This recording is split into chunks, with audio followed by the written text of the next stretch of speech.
Hello and welcome to the Inner Space. I'm Shri Ram. In the last episode, we explored the weight of judgment, how it shapes our sense of self, and how healing begins when we learn to meet that inner critic with self compassion. When we are free of the fear of judgment, we no longer fear whether we are being liked, approved, or validated. We no longer fear whether we belong, and we are free to express our unique signature self. This leads us into today's theme: authenticity and belonging, the dance between the two. At the heart of being human, we carry these two seemingly competing needs. The first is the need to express ourselves fully, to let our inside match our outside, to lead authentic lives that are perfectly aligned with who we are and what we care about. The second is the need to belong, to be held and seen by a family, a tribe, or a group where we truly feel at home. When we fear judgment, we compromise our authenticity for belonging. But do we really experience true belonging when somewhere inside we constantly doubt whether people will accept who we truly are? When we are free from this fear of judgment, these two needs actually complement each other. True belonging gives us the courage to be authentic and express ourselves freely. We know we belong. We know where we belong. And so we are free to just be ourselves everywhere. On the other hand, being authentic with the people and the interests that we really care about deepens our connection. But when judgment enters the equation, when the fear of judgment enters our being, this dance can stumble. We may shrink parts of ourselves just to keep our place in the system, or we may speak our truth in such a manner as being pushed to the edge and risk being outcast. So here lies the paradox. How do we stay true to ourselves while also staying connected to others? Can authenticity and belonging coexist? Or are they forever in tension? What is belonging even? We all want to belong, but what does it really mean to belong to someone, to some community, to a space that we call home? This is the journey we explore together in this episode today. The challenge often begins with expectation, from trying to see ourselves from the outside.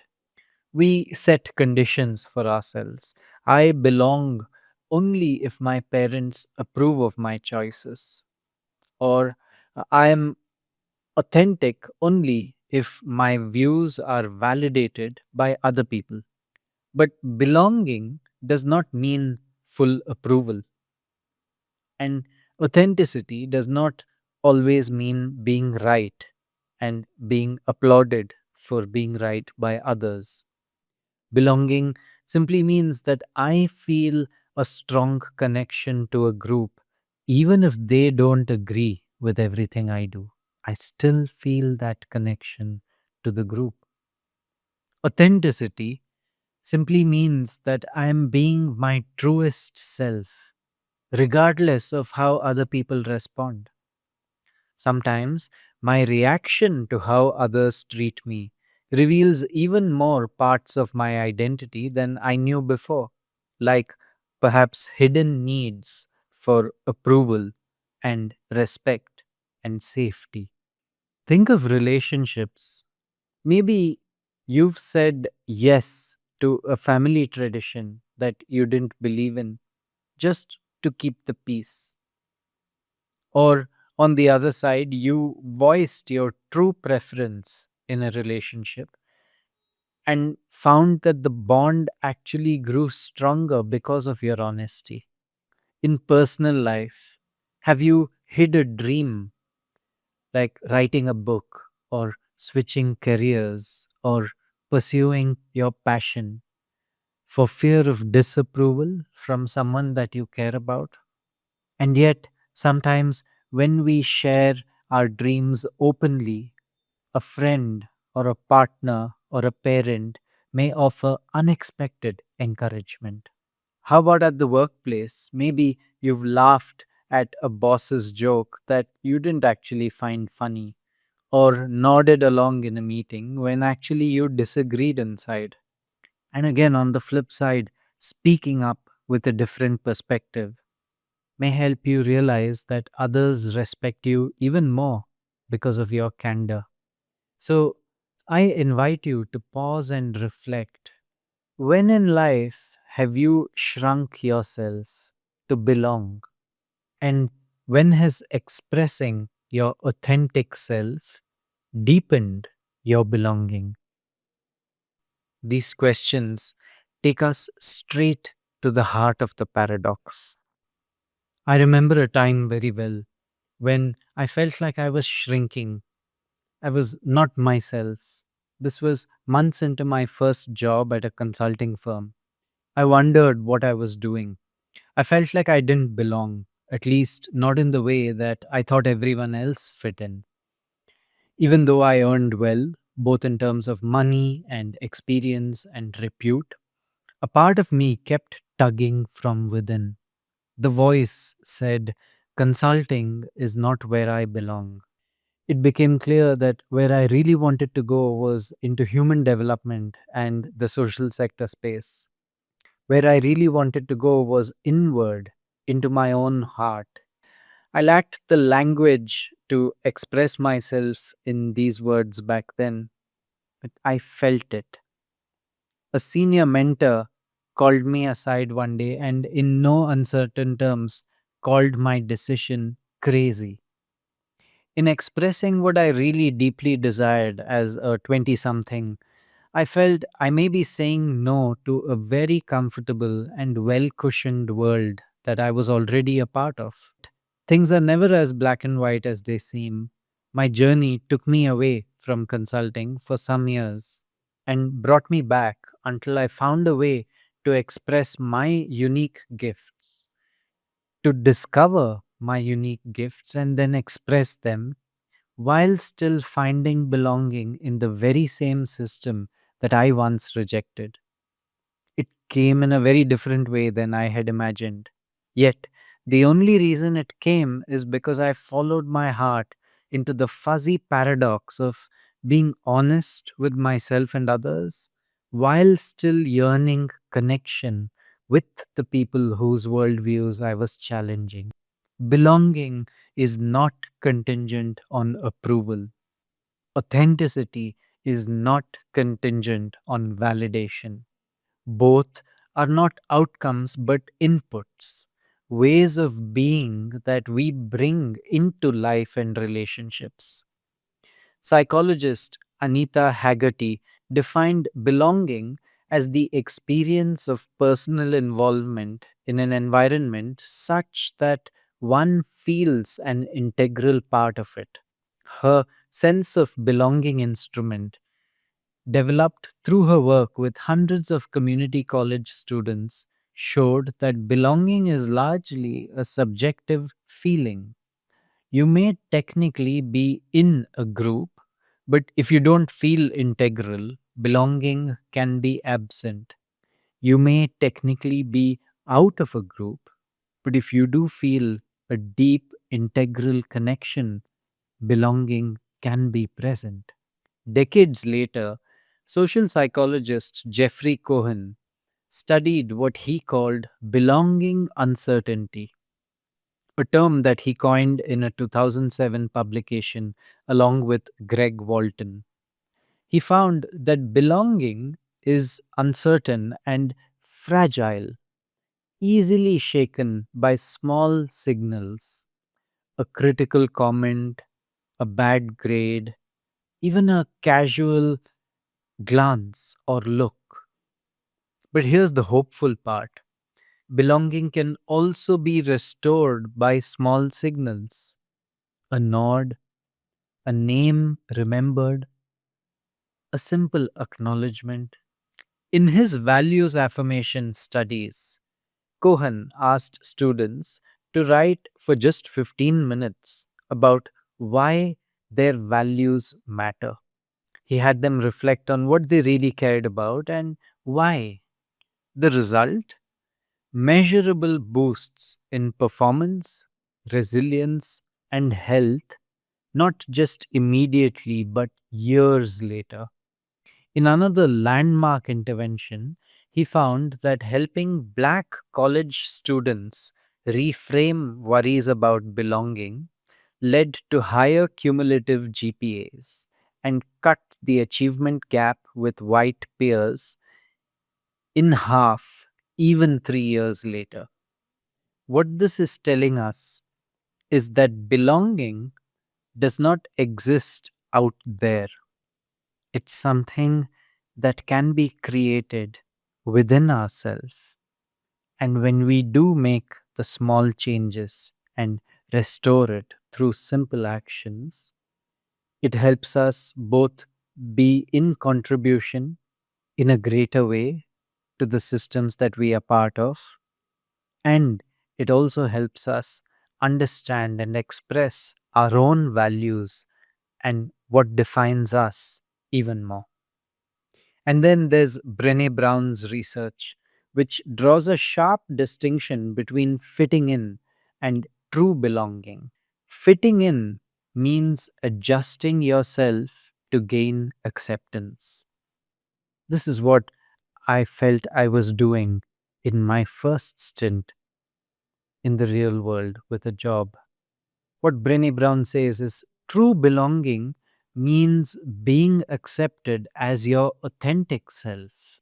For her 2006 publication, Shame Resilience Theory, a grounded theory study on women and shame, she interviewed over 200 women and found that shame, the fear of disconnection, erodes belonging, while resilience to shame allows authenticity and belonging to reinforce each other.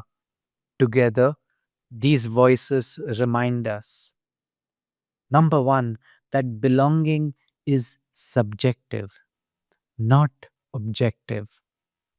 It doesn't exist out there, it is felt within us.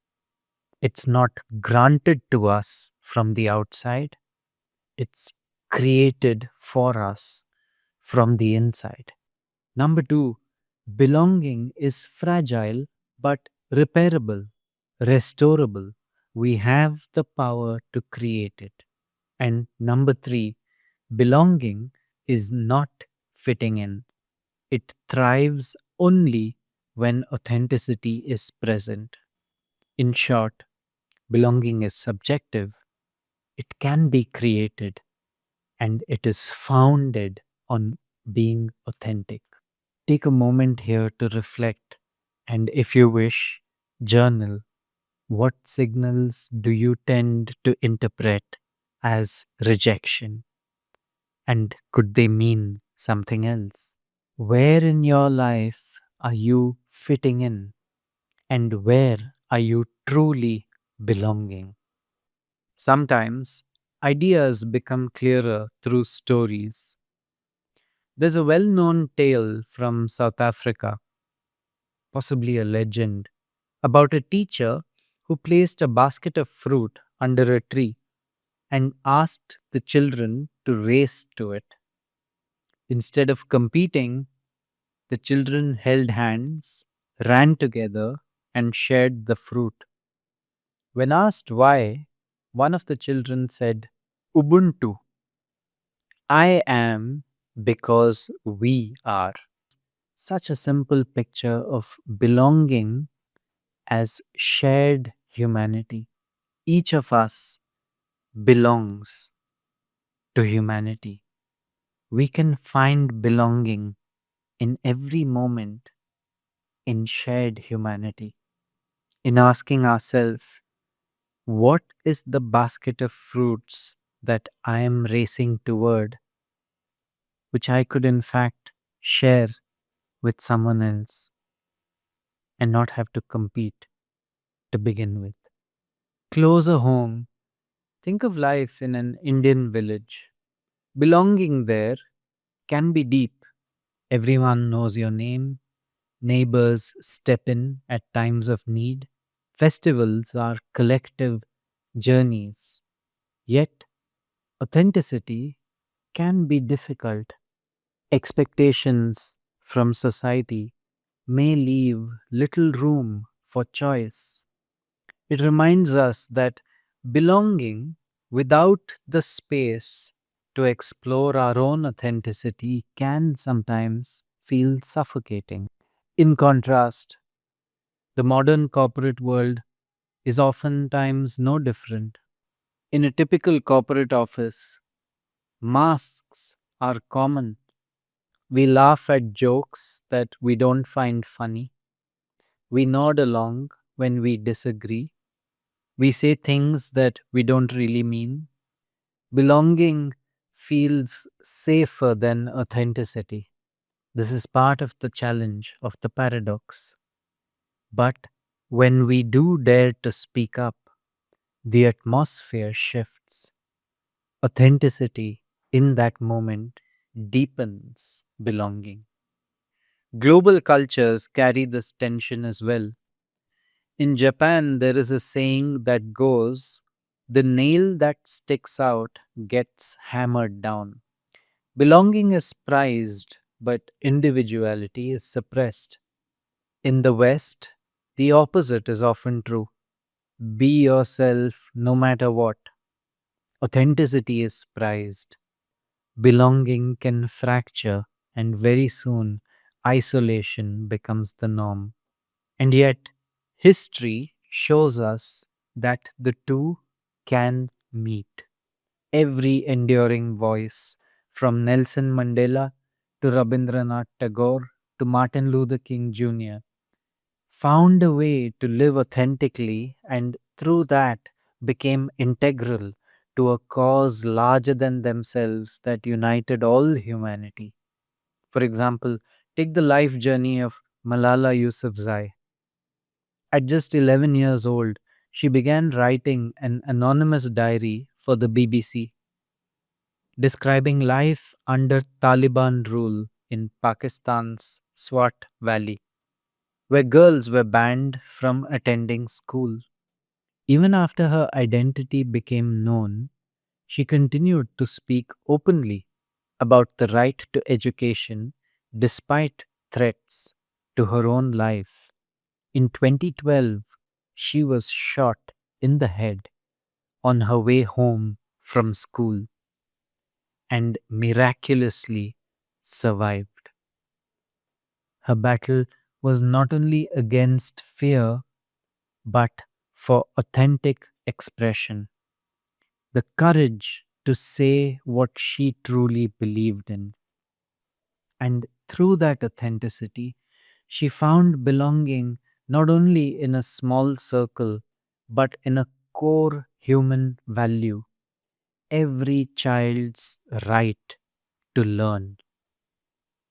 She became part of a global yearning for dignity and education, her voice echoing across classrooms, parliaments, and the United Nations.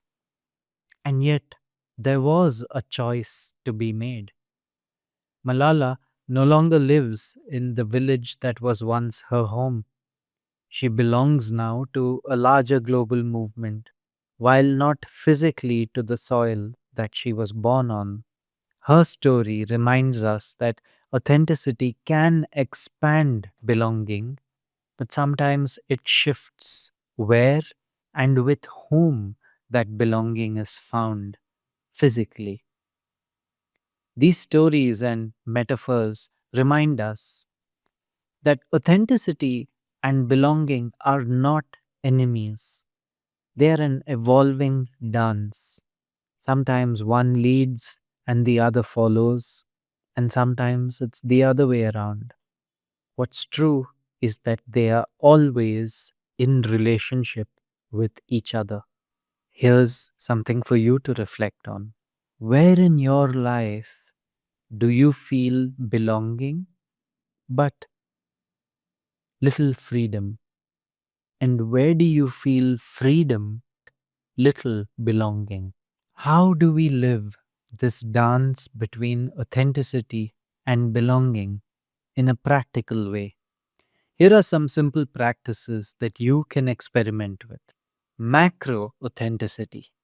This is an inquiry adapted from Brené Brown's work on wholehearted living, inviting us to look at life in alignment at the big picture level. Step back and ask, which parts of my life are aligned with my authentic self and which parts are not? This wide angle lens to your life might reveal whole areas: career, relationship, lifestyle, where a realignment is waiting. It may reveal the parts of you that you are fully expressing and the parts that you are not yet fully expressing and learning to bring into life. Just this awareness is the doorway to courageous shifts in your life. Micro authenticity.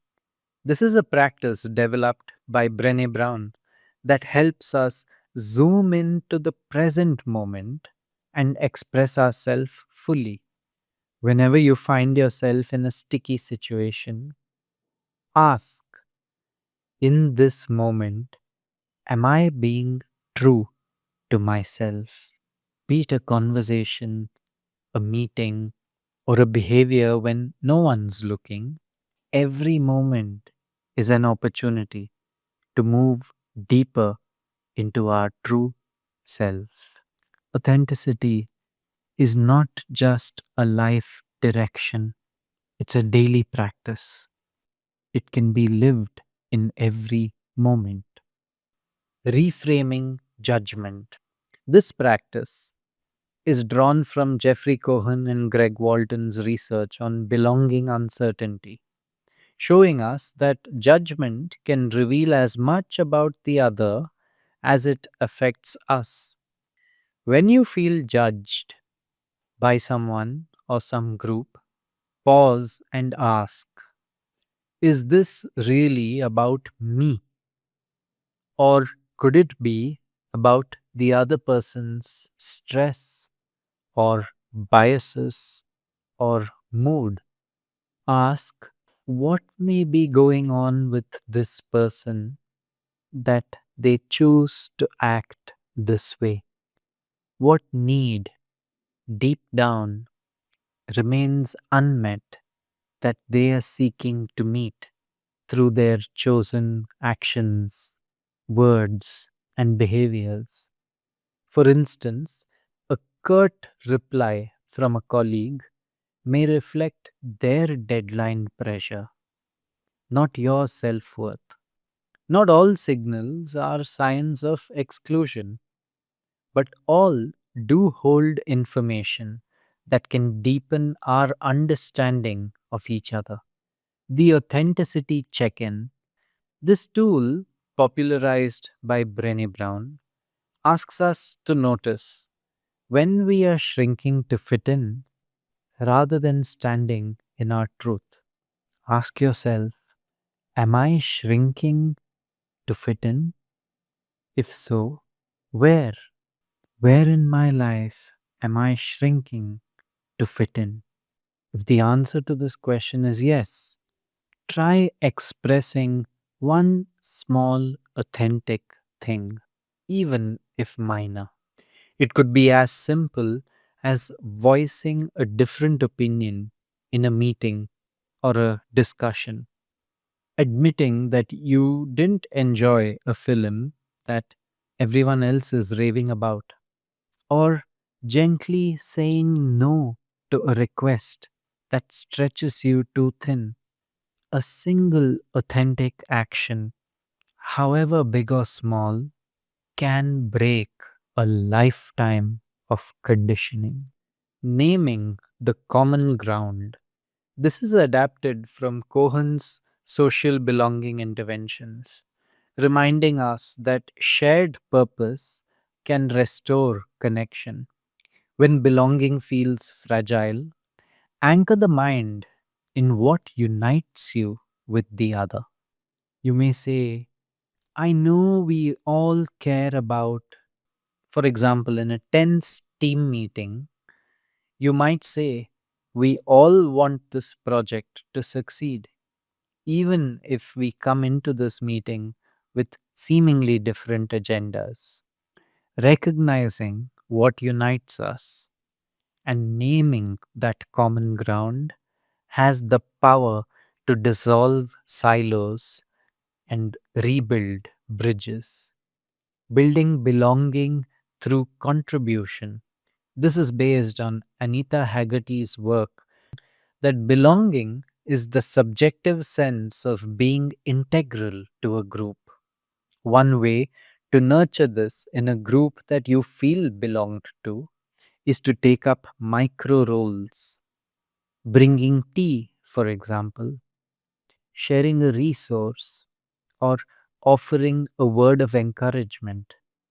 You may not be the one leading the meeting or calling the shots, but offering to do something small, like taking notes in a meeting, can shift your felt sense of belonging because contribution and generosity, however small, reinforces in your heart the truth that you matter here as part of humanity. Exploring the positive intent. This is adapted from Carl Rogers and Marshall Rosenberg, who both emphasized that all behavior expresses an underlying human need. Even the hardest actions often arise from some positive intent. When you feel judged, ask, what might the positive intent of this person's actions be? For instance, criticism from a parent might be rooted in worry for your security, not rejection of your choices. Looking for intent doesn't excuse harm or doesn't mean weakness, but it can soften the blow that perceived judgment can have in our minds and instead invite compassion and understanding in our hearts. Each of these practices is like a small step in the dance between authenticity and belonging. Sometimes belonging leads, sometimes authenticity leads. Sometimes our yearning to connect with and understand the people and systems that we care about takes precedence, and sometimes tuning inward, listening deeply to the voice within, and expressing that to the world outside. Sometimes that takes precedence. What matters is that both authenticity remain on the floor and in the dance between each other. We now invite you into a guided practice, the circle of authentic belonging. This is a visualization to help us sense what it feels like to be both fully authentic and fully welcomed. If you can, find a quiet posture and allow yourself a few minutes of stillness. Close your eyes and take a slow, steady breath in and out. Let your body settle into the chair, your feet resting on the ground.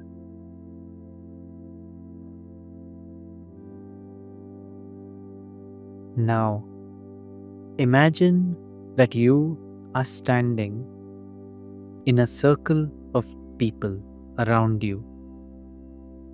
These are the people with whom you feel most safe and most free to be yourself. These could be friends, family, colleagues, mentors. These could be people who are present or who have passed.